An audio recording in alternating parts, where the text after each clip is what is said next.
Afternoon to you all. Thank you for watching UBC Television with me, Wadulo Mark Arnold. This is your weekly roundup edition bulletin. The bulletin that brings you those stories that made headlines within the week. And it's now time to get into those stories. Now, to start off, President Yoweri Kaguta Museveni this week commissioned the first phase of the NSSF housing project in Lubowa, a Kampala suburb. The first phase of the Solana lifestyle and residences cost $73 million US, and according to NSSF, the units are going to be costing from 150 to 800,000 US dollars, and that is targeting high-end customers. These are the details. The first phase of the National Social Security Fund housing project in Lubowa, a Kampala suburb, has been commissioned by the President Yoweri Museveni. The entire project, which will cost a whopping US $400 million to develop, sits on 600 acres of land. Even the fraudsters, these who come and tell lies and so on, we can amend laws and ensure that the project goes on. Even if somebody is claiming, you can continue claiming while the project is going on, instead of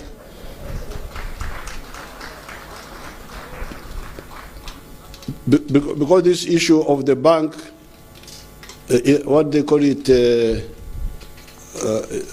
it what? Injunction. Injunction, stop. That's very disruptive. If you have got a case, let me continue with my project. If you win in the future, I can compensate you when the project is already finished. According to NSSF, Solana Lifestyle and Residences in Lubowa is about reshaping the future of housing in Uganda. Decent housing has over the years become an integral part in the development of Uganda, and it's a matter of national concern.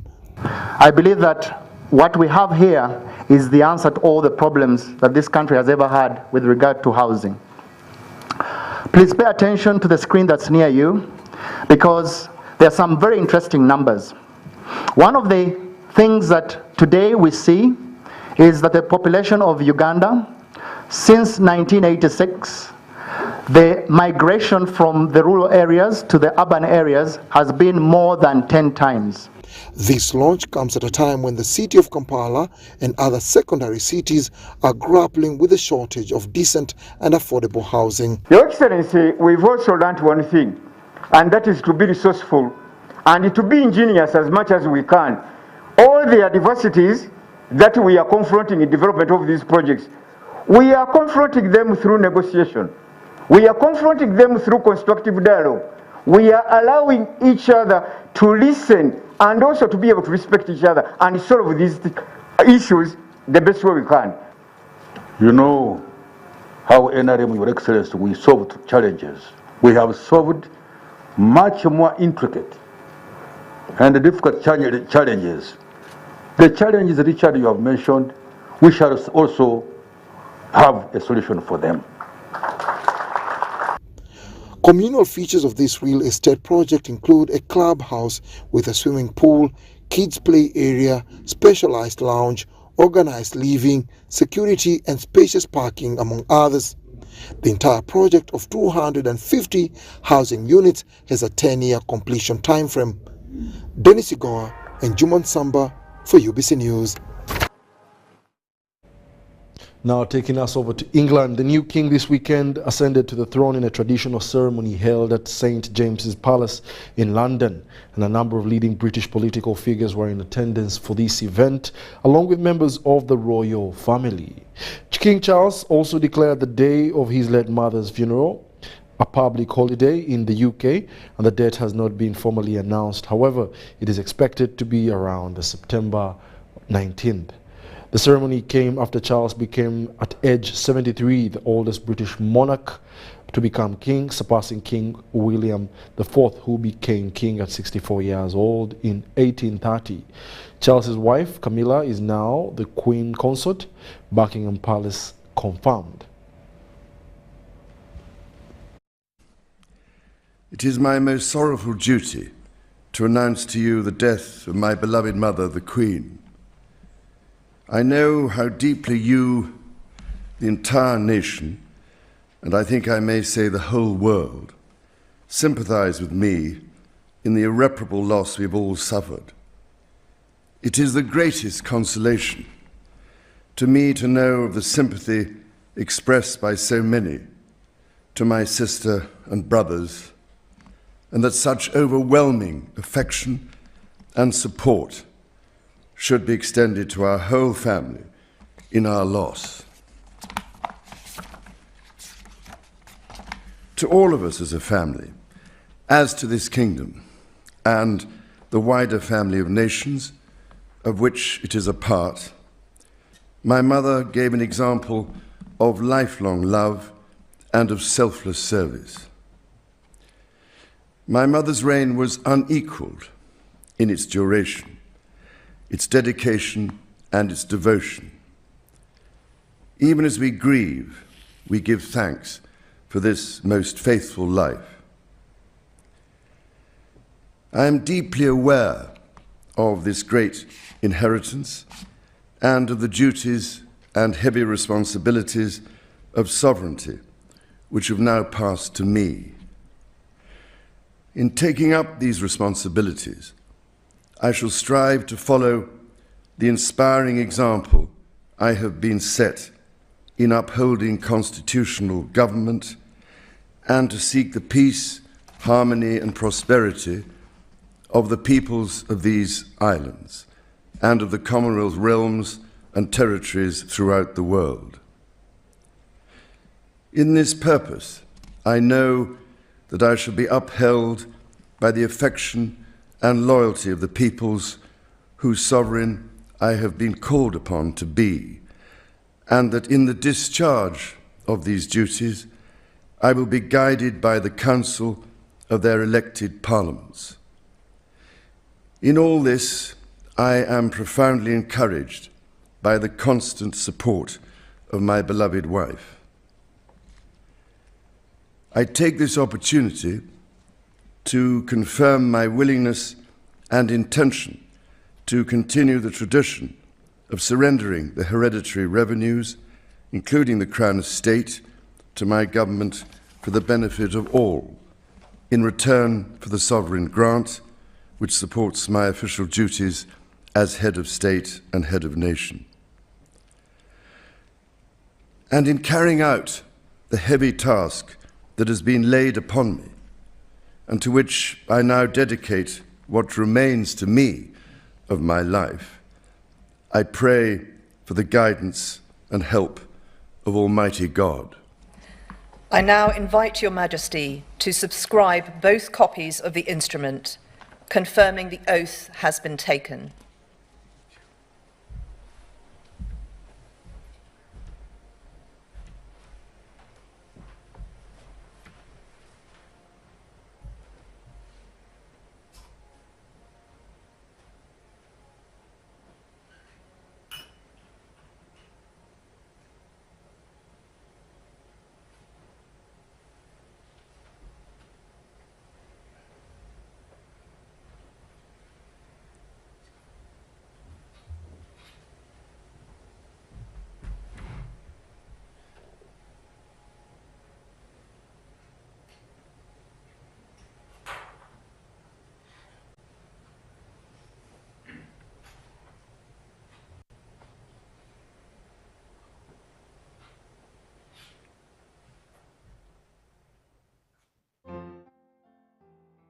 Amazing.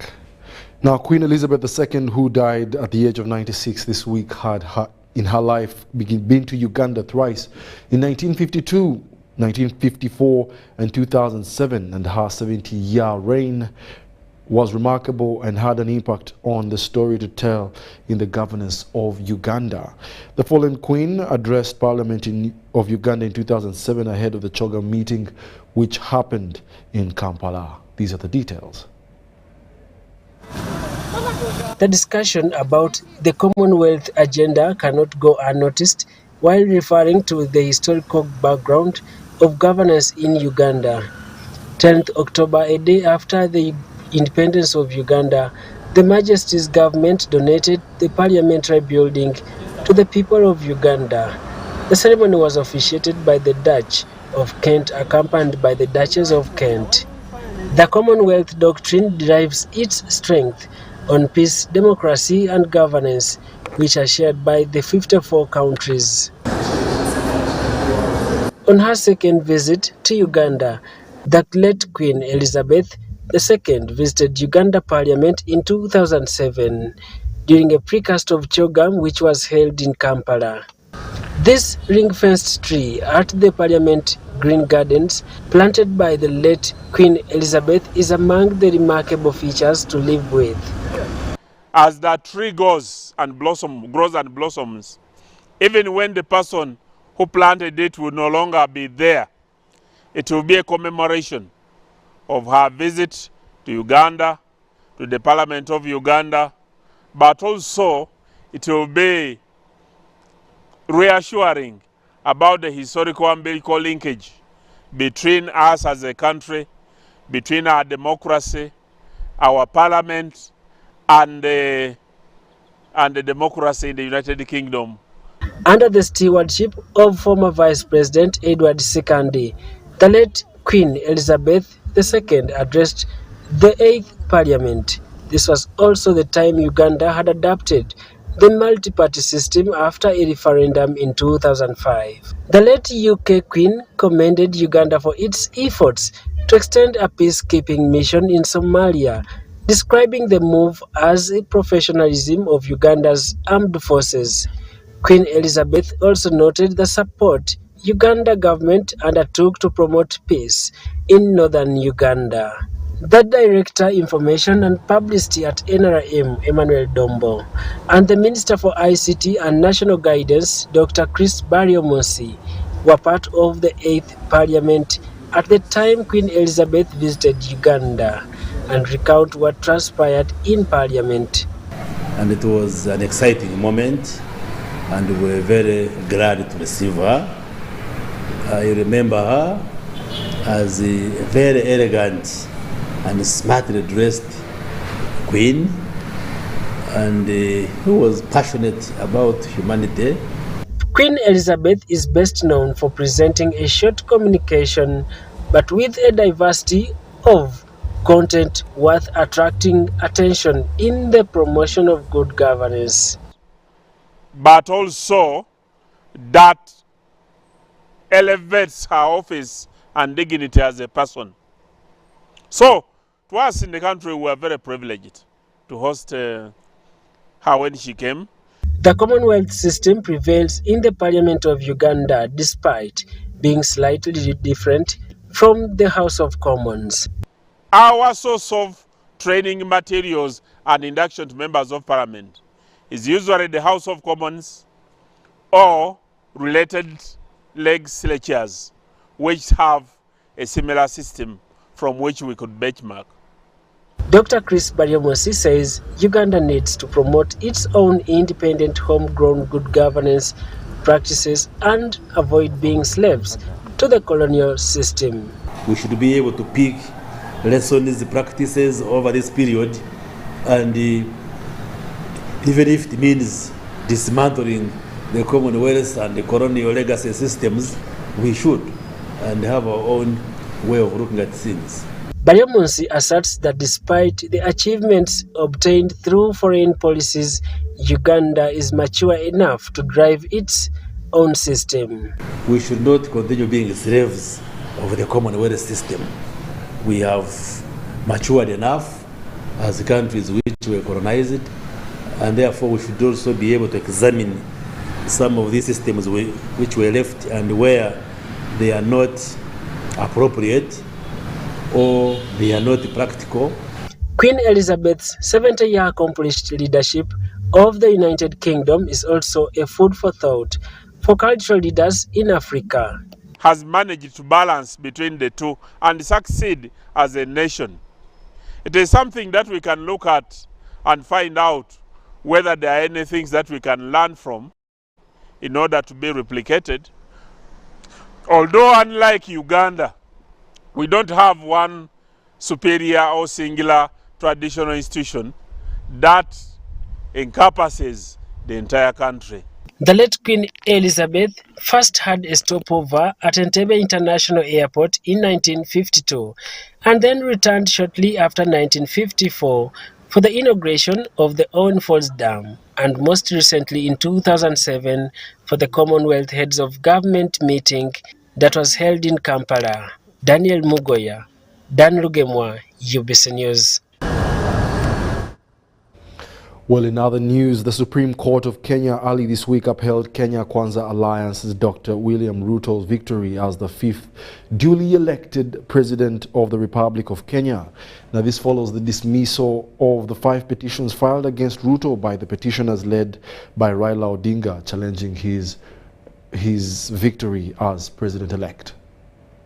001. Justices of Supreme Court led by Chief Justice Martha Koome have upheld William Ruto's victory as the 50th President of Kenya. The presidential election petition number E005 of 2022 as consolidated are hereby dismissed.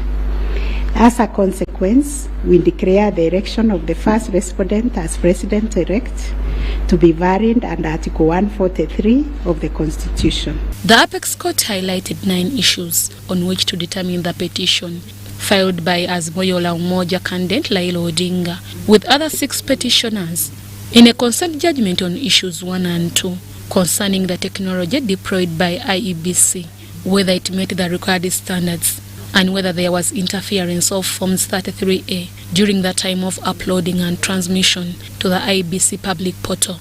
Court ruled that the petitioners failed to prove to court to the extent that they availed court with fake documents. No credible evidence meeting the requisite standard of proof of access to the system by unauthorized persons was adduced by the petitioners. A review of some of the logs presented as evidence of staging showed that they were either from logs arising from the 2017 presidential election or were outright forgery. In our considered view, there was no evidence of a man in the middle server configured to the IEBC's VPN network, and no evidence was produced to show that the chairperson of IEBC and staff were part of the arranged conspiracy. The Supreme Court found no evidence that the Independent Electoral and Boundaries Commission did not carry out the verification, tallying and declaration of the results in accordance with the Constitution of Kenya. Although the petitioners have provided numerous averments pointing to possible irregularities and illegalities marked by failure of technology, arranged voter suppression, printing and utilization of Book 2 of 2, we are of the view that the pointed illegalities and irregularities were not of such magnitude as to affect the final result of the presidential election. Court also confirmed that the declared president attained 50% plus 1 vote, basing on IEBC chairperson Wafula Chebukati's evidence.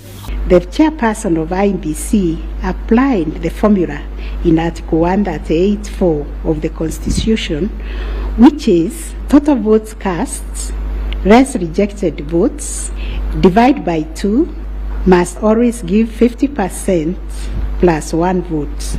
On the basis of the foregoing formula and from the numbers provided by IEBC, it is our finding that the declared president-elect attained 50% plus 1 of all the votes cast in accordance with Article 138(4) of the Constitution. Although the petitioners had claimed that they had enough evidence to prove the presidential election had massive irregularities and misconduct, the consolidated presidential election petitions all failed.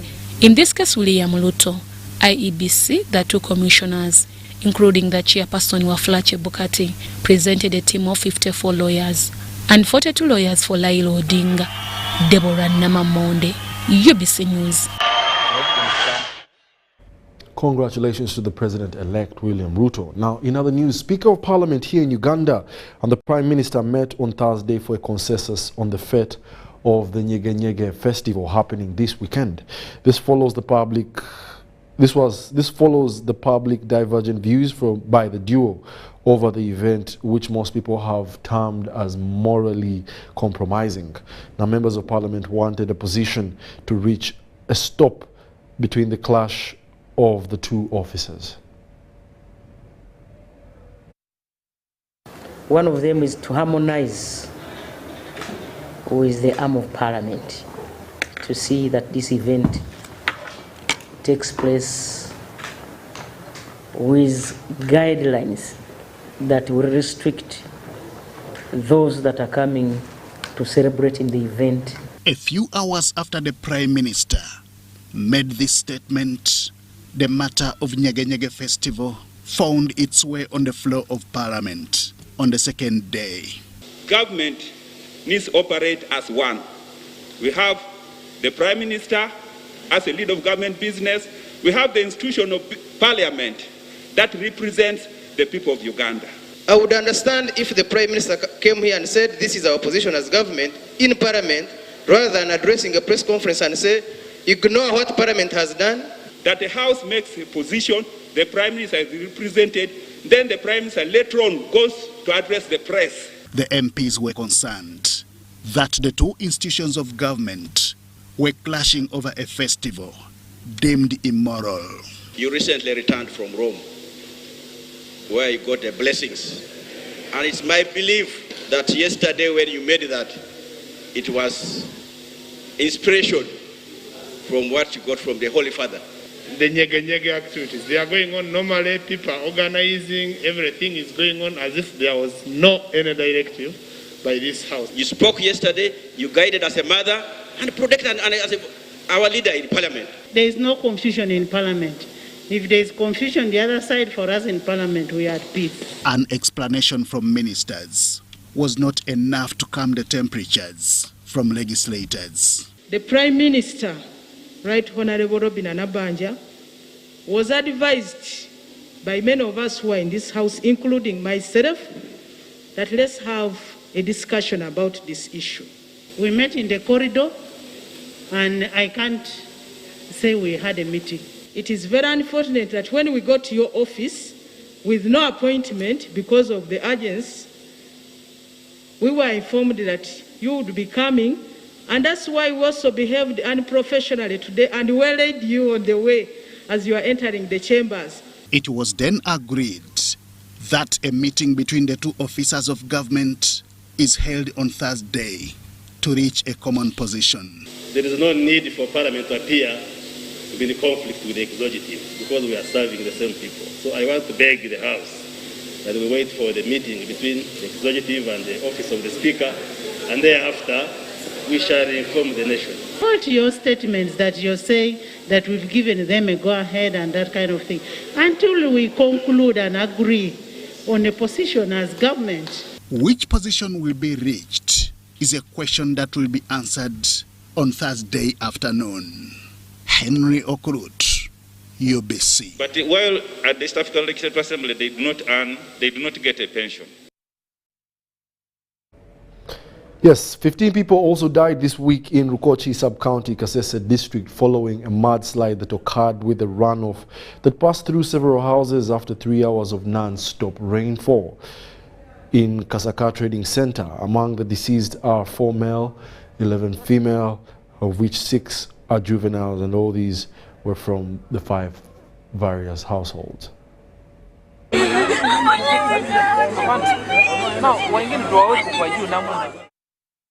It is a somber mood in Kasese District following the death of 15 people who died as a result of a mudslide that occurred when the runoff swept away several houses after 3 hours non-stop rainfall in Kasika Trading Center in Rukochi Sub-County. 5 households at the trading center are said to have been directly affected.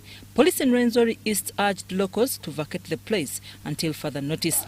3 bodies are missing. We are still establishing the number of casualties and the properties that have been lost, but there are very many things, including the power line, household properties, animals.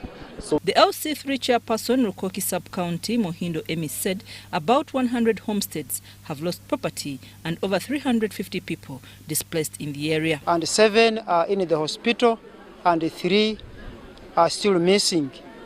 And we don't know, because the incident happened at night, how many have been also affected, because people are found in the mud, others are found in the river, and we have so far recovered those, but we don't know those who are moving at night. Chairperson LC5 Kasese District, Muhindi Erifazi, said they plan to relocate the survivors and provide the affected families with food. Measures, all these families, the survivors, we want to have them evacuated from this place because you never know what may happen. The rains have just started.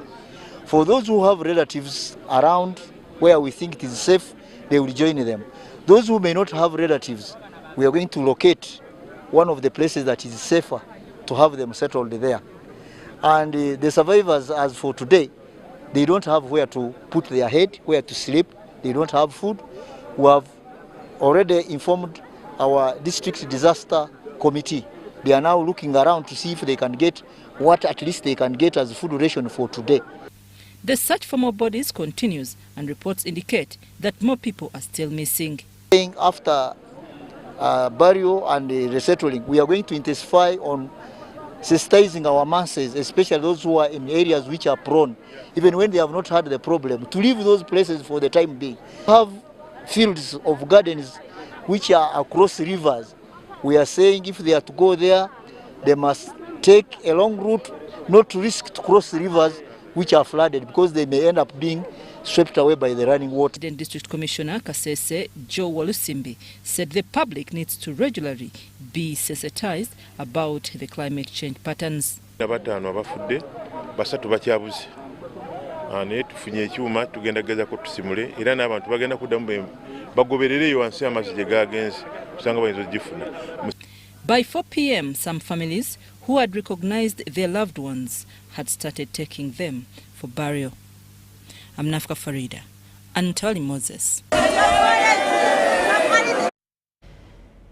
In other news, the Association of Uganda Women Writers in Cross-Cultural Partnerships with the United States Women this week launched a joint book. This bridge called Woman was launched by the American ambassador to Uganda, Natalie Brown, presided over the book launch at the American Center in Kawalagala.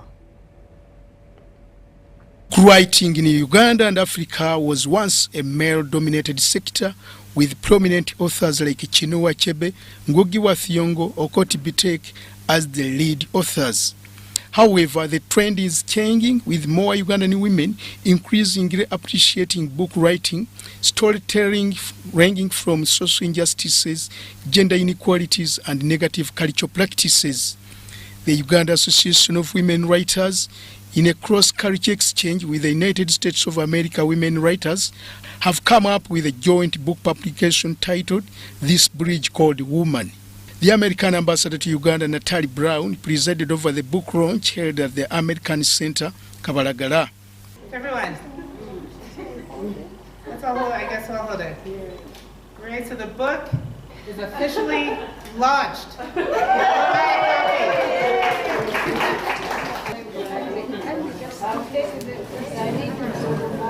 The book, which features women who have made significant contributions to the lives of other women, both in Uganda and the US, was edited by Hilda Tongerirwe and Alita Richenstein from the US.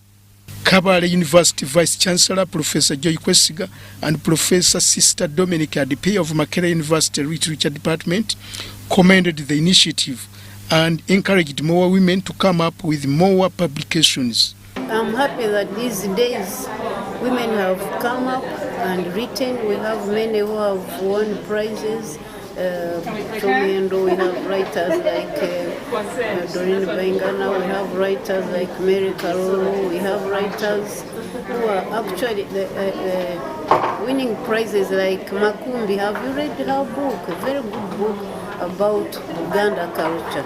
Those are the things that we need and encourage Femme Rights, which is doing very well in creating space for women to do creative writing. Fascinating project of networking, of bringing women across continents, telling their stories that are similar, which creates bonds among women and which creates opportunities to build friendship and networking. Women in the fields of medicine, religious life and politics, among others, were encouraged to take a lead role in coming up with more publications.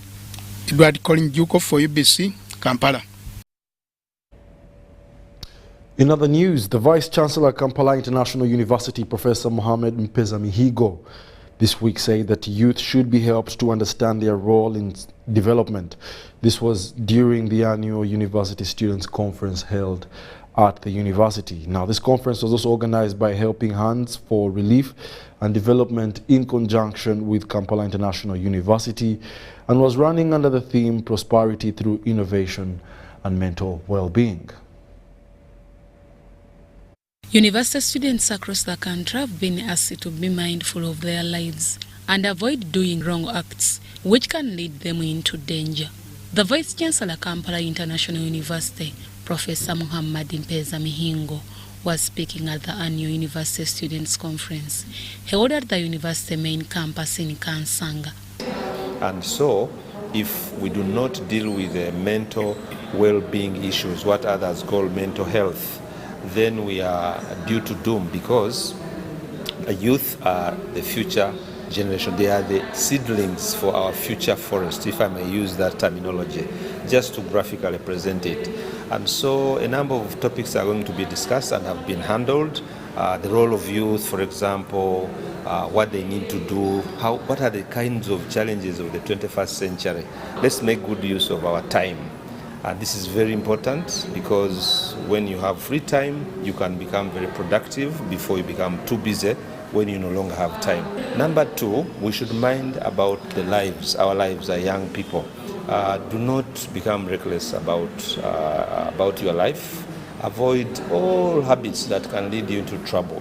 Professor Mpeza-Mihigo wants youths to make good use of their time because it's something expensive, and once lost, it's not returnable. He said universities are no longer competing but collaborating because the pandemic really separated people, of which it's time to combine and do things together. What we have learned from the COVID-19 pandemic is the fact that if you go alone, you are eaten by the wolf.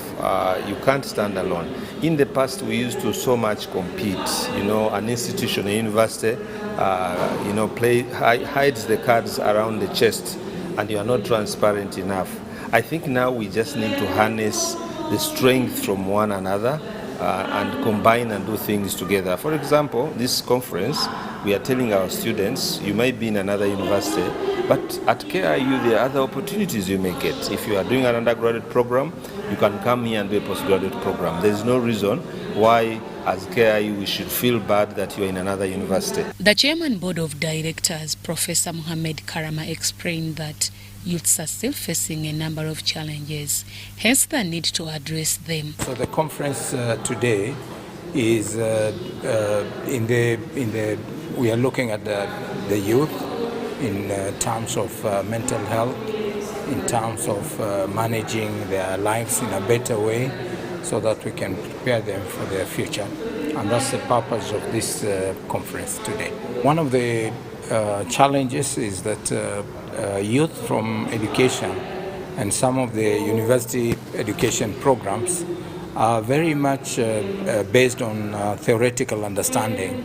So we have students who are trained on specific subjects, for example, graduates in chemistry or biochemistry or medicine or other subjects, but they are not adequately exposed to the world and also to.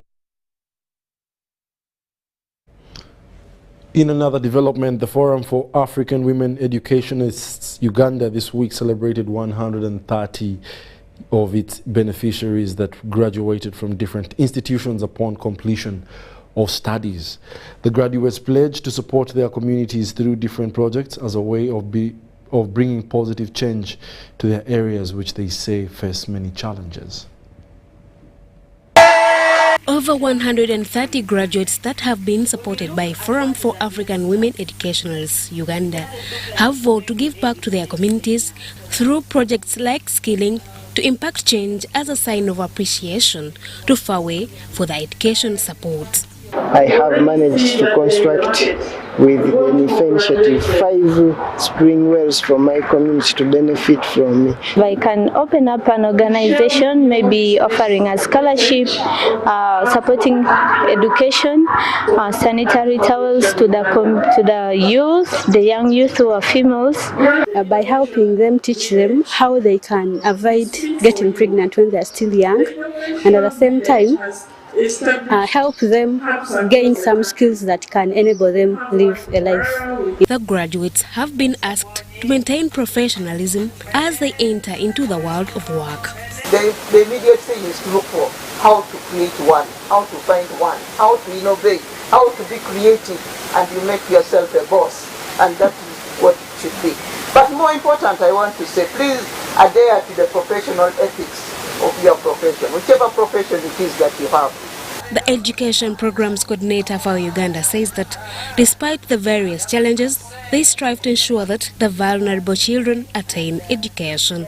Much as there are challenges, the journey, we are walking the journey to ensure these girls access school, these girls are retained and they complete. Miriam Nomcha, UBC News. In another development, the State Minister for Disability Affairs, Helen Grace Asamo, this week advised people managing rehabilitation homes to encourage people with disabilities and also engage them in small activities to avoid contracting other diseases due to the sitting in one place for a long time. The minister was handing over assisting devices for people living with disabilities at Nalukolongo Rehabilitation Center, and they were donated by the Vantage Care that was estimated to have been costing 10 million shillings. State Minister for Disability Affairs, Helen Grace Asamo, has visited wards where people of different complications are being catered from. She also paid a courtesy visit at the grave of the founder of Nalukolongo Rehabilitation Center, Cardinal Emmanuel Nsubuga. So those are some of the... It is here the minister disclosed that her ministry has got money in financial year 2022-2023 to support all rehabilitation homes in all regions of Uganda. Government has given us 3.4 billion to be able to support elders who can be able to do something economical to support them as old people so that it can improve on their livelihoods. The head of this home, Sister Lawrence Nachiwu, was concerned over the increasing number of parents that are neglecting their responsibilities and adapt to take children in rehabilitation homes. We are taking care of them, and also it would be the responsibility of the government. The government would be having such place where the advantaged people are taken care of. Sister Mary Rose Nalima, on behalf of staff, appealed to Minister to consider this home put under her ministry for more funding. It is on this background that I humbly request you to consider our home as part of the groups that you represent in your ministry. Winifred Ngabire from Vantage Care, who donated assisting devices, encouraged them to support such homes. One of the things we've realized as Vantage, we've gone into people's homes, they have one challenge. When we see somebody sick, we want to blame it on them.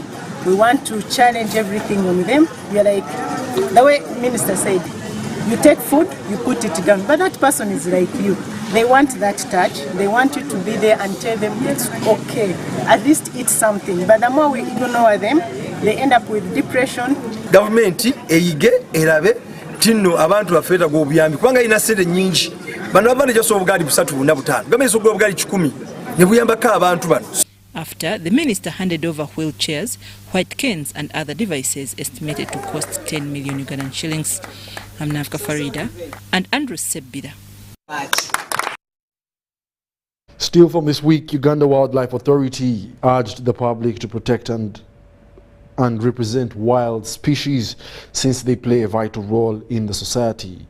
In Uganda, the day was commemorated by carrying out vulture census in different parts of the country, including in game parks, to know the percentage of the species in the country. Vulture is the name given to two groups of scavenging birds.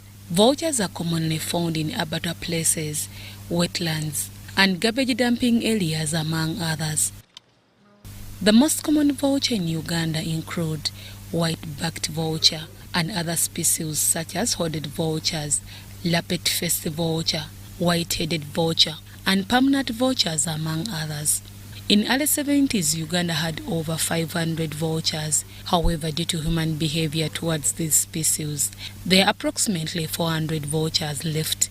The number one cause of population decline is killing of these vultures for traditional beliefs. Some local community members think that vulture parts can cure some illnesses, so the people kill them. So without realizing it, we are killing these birds slowly by slowly. And in so doing, their role in the ecosystem is being compromised. Now we will pay the price. And it's not just vultures, it's many other species out there which go about their normal activities, and in the process, they actually help us as human beings. Vultures play a vital role in society. Among these include attracting tourists. Because of their being with us, they save us from contracting some diseases. They help us living in a clean environment. And another important aspect, vultures are one of the most wanted birds by tourists. So their presence in our environment help the government and us to earn a living. It's against this backdrop that Dr. Kasoma called upon the public to respect wild species. People should actually look at them with a little respect now. It's just like, the marabou stocks in Kampala. People say, these marabous, they are a menace. But the marabous are there because they are scavengers. It is possible to reintroduce a species that has declined through artificial breeding. But it is a very expensive venture because you have to simulate the conditions that animal wants to have. This was disclosed during the commemoration of the International Vulture Awareness Day, celebrated simultaneously with the census of the birds in the country. Deborah Namamonde, Susan Nabogude, UBC News.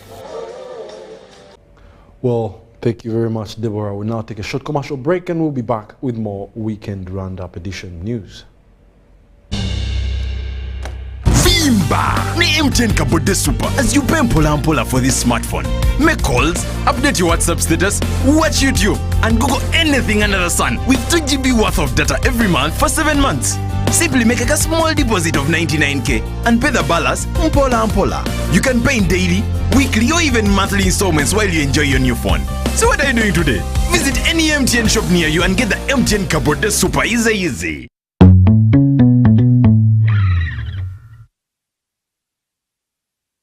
Forget last season. Forget the oohs and the ahs. Forget every moment that stole the show, because the real show is here on GoTV. It's the new season. It's action-packed, and it's going to be non-stop football. With over 1,000 games from more than 7 leagues and cup competitions, plus a World Cup. Make sure you get the best seat in the house this new football season. Get a GoCoder with 1 month of GoTV value for only 25,000 Uganda shillings and enjoy non-stop football. GoTV Uganda. Love it. Oh, they look nice. Thank you, honey.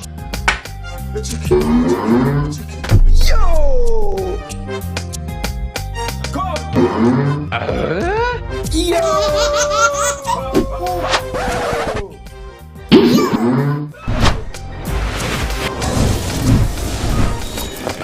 You guys gather, it's going down. Gather! Gather! Yo! I tell you what. Yo! Yo! Airtel is giving you bigger data bundles for the same price. Dial star 175 hash to choose from our range of bigger Chillax bundles that don't expire. Bigger monthly bundles, all for the same price, and stay connected longer to your loved ones. Airtel, the smartphone network. Oh, Susan, I want to propose to Rose. Yes, and this time I am serious. Have you guys had sex? Duh, of course. And have you had sex without using condoms? Hey, Nga, you're curious. I'm more concerned. Are you having sex with other people? Hey, hello, is this an interview or what? No, just things you should think about. Do you know Rose's HIV status? Okay, this is serious. Should I be worried? It is actually serious. Do you know your HIV status? I think I am safe. Many times we get into situations that put us at risk of HIV. However, the first step to ending HIV is getting tested and knowing your results. It's Time Up HIV. Call 0800-211-046 or text 8080 toll-free for more information about how to prevent HIV. This message is brought to you by Ministry of Health with support from USAID. Quatesimo! Get the 4G smartphone of your dreams today and pay as you use. Choose from the Tecno Pop 5 Pro, Tecno Pova Neo, Samsung A03 Core or Nokia C10 and pay conveniently in daily, weekly and monthly installments for a period of a year using Airtel Money. You will also enjoy free 3GB and 100% bonus data on weekly and monthly bundles every month for 3 months. Visit any D-Lite shop or select Airtel Money branches countrywide and get one today. Terms and conditions apply. Airtel, the smartphone network.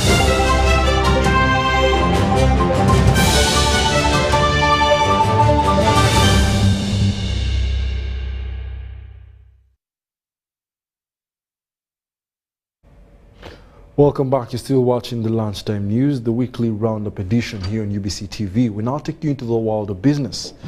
Beneficiaries of the presidential initiative Emyoga this week appealed to government to sensitize SACCO members to get to know more pertaining the seed capital disbursement to them by the Microfinance Support Center. This was highlighted at the monitoring of the performance of Emyoga SACCOs in Namutumba district. In Namutumba district, State Minister for Microfinance, Honorable Haruna Kasolo, advised members of Emyoga SACCOs to plan for their income if they are to benefit from the ongoing wealth creation program.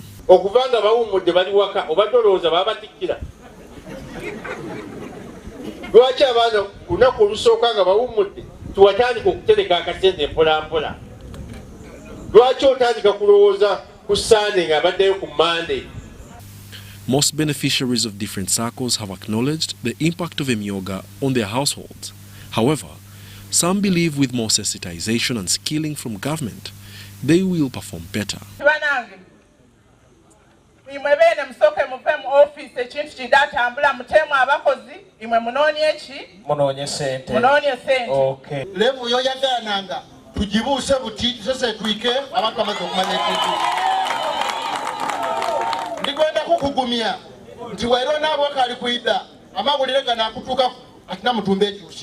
With 3 constituencies, Namutumba received total seed capital of 1.7 billion shillings. Busiki constituency received seed capital of 620 million shillings and disbursed 887,351,200 shillings.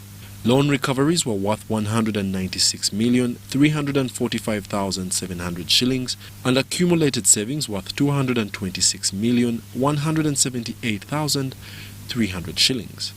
Bukono constituency got seed capital of 560 million and disbursed 665,446,000 shillings, with loan recoveries of 53,149,800 shillings and accumulated savings worth 109,528,300 shillings. Busiki North constituency got seed capital of 580 million shillings, disbursed 662,570,000 shillings, with loan recoveries of 102,767,000 shillings. Accumulated savings of 182,170,600 shillings. Wadulo Arnold, Joshua Kagoro, UBC News, in Namutumba District. In other news, the Chinese delegation from the Eastern Industrial Zone in Addis Ababa, Ethiopia, are eyeing Uganda for investment. By establishing businesses in Uganda, the companies are confident of accelerating the process of industrialization and job creation. Here are the details. A delegation from 24 Chinese companies is in Uganda. A delegation from 24 Chinese companies is in Uganda on a fact-finding mission on the existing opportunities for investment. These companies have already set up successful enterprises in Addis Ababa, Ethiopia, and want to spread their wings to Uganda. We have assured them of the incentives we have in terms of tax holidays, the good investment climate, and also opportunities we have in agro-industrialization and mineral industrialization. And using our raw materials, it's now possible to set up soluble plant for coffee. It's possible to process our massive mineral deposits that we have, and then we make steel products, we make gold products. So they are a very, very serious group that we have met today, and they will be traveling to Mali, and we see how far they can take it. The team had a formal discussion on issues of policy, tax and other investment incentives with David Bahati, the State Minister for Trade. Bahati assured the potential investors on Uganda's macroeconomic stability, low inflation rates, security and availability of significant raw materials that can be utilized for production of finished products for local consumption and for export. We are in the medical field for over 20 years, and China, our national plan to build up the Belt and the road policy. Based on that policy, we were invited by Tiantang Group to come to here to investigate the marketing. My company, Shenzhen Bestman, we would like to devote our energy to improve our local medical and healthy care situation. So we visit many local hospitals. The Chinese delegation are eyeing key sectors of the economy such as manufacturing, mining, information, communication and technology, medical and pharmaceutical industry, construction, among others. Dennis Igoa for UBC Business.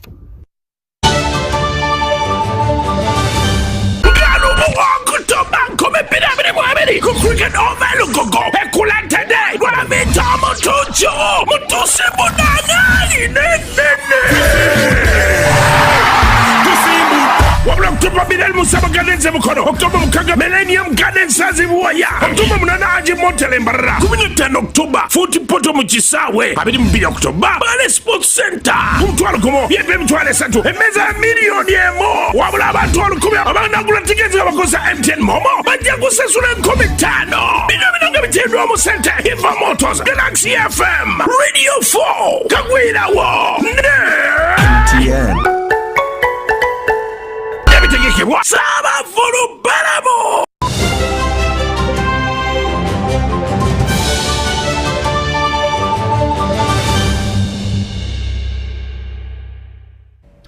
Welcome back. We take you furthermore in the world of sport. Now, Uganda is set to host the 5th International Para Badminton Tournament on the 13th to the 18th of this month.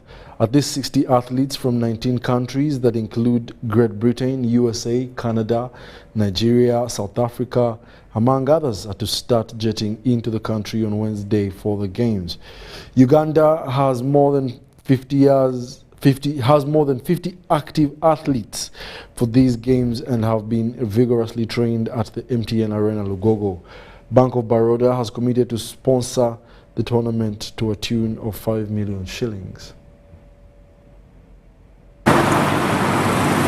Following sustained success at major global contests, especially in athletics, Uganda entered anti-doping Class B, which calls for consistent monitoring of athletes by the nation to avoid doping violations. We also have countries that have potential to go to the category A, because when your athletes perform, there is that times people think that athletes are not clean.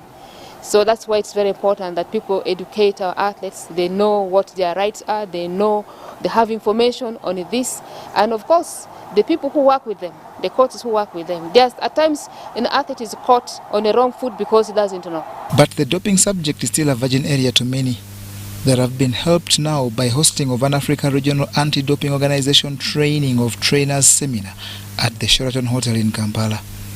Education right now is a very critical step for all programs, because you are not allowed right now by the World Anti-Doping Code to test an athlete before you educate. Athletes have the right to receive anti-doping education before they begin to be tested. So for our region, where our program is still at infancy, it is a very important process that we are doing here, because we are capacitating the people who will go out there to ensure that all athletes are receiving anti-doping education. Uganda had 3 participants, including Dr. Nana Nakidu, Christopher Mbowa, and Dr. Aya Nachitanda. And this rates us higher because we did not have trainers to the educators in anti-doping issues. But right now, at least we have capacity to train more trainers to get into the grassroots projects to make sure that our athletes are protected right from the grassroots projects. By the time they get to the elite group, at least they have all the information handy with them.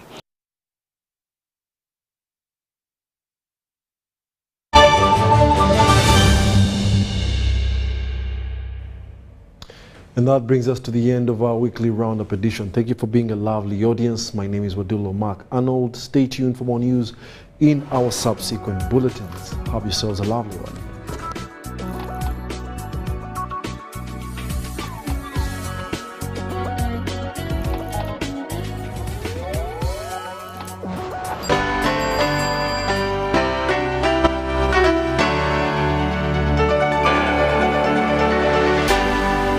UBC, inspiring Uganda.